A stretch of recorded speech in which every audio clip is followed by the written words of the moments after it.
17, close to the age of 18 or so. And I have quite a background. I was raised in church in the end, and we moved from Texas to California. I ended up in East LA.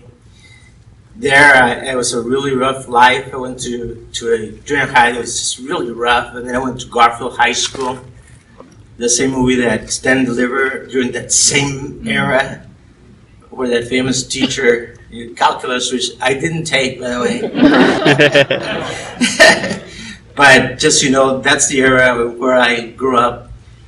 I got involved in gangs for protection. I became what I hated the most. I hated the gang members. They picked on me and stuff. But in my last year of high school, we were about to do something really dumb. And on my way to a gang fight, a drive-by actually, I heard hymns from where I was a child. And I made a U-turn, dropped everybody off. I told them to get out of the car. I gave them their weapons. And on that same day, somebody gave a Bible tract to my mom. And as I walked into the church, she said, "Son, here's a tract of a church, like the kind that we used to go to when you were a child. Would you like to go to church Sunday?" And I said, "Yes." And then that Sunday, the moment I walked into that church, and there was a gentleman playing the organ, and somebody playing the piano.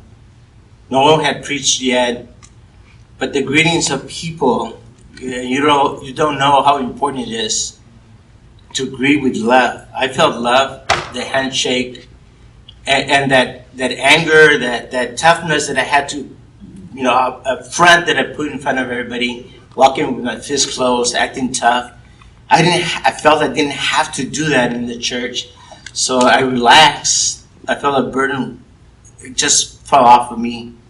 I felt peace. I sat down. The preacher came up, preached. Songs first, of course, preached. Made an altar call.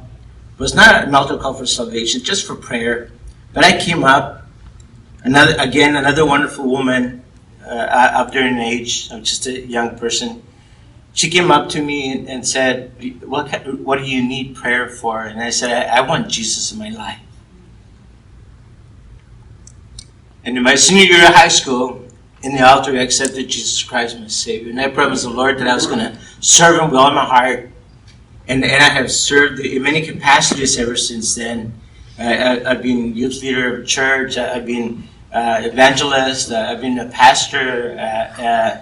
And I've been serving in this church for a couple of years now. And I find it a big privilege to serve. Serving the Lord is just wonderful. Serving other people is great. Jesus said, "I come to serve, but not to be served." I feel that's my example for me. As a Christian, I should be serving because that's what Jesus did. And so I find it a privilege, an honor, and very humbling experience for me to be up here to tell you all that I want to serve the Lord and I want to serve each one of you in this church.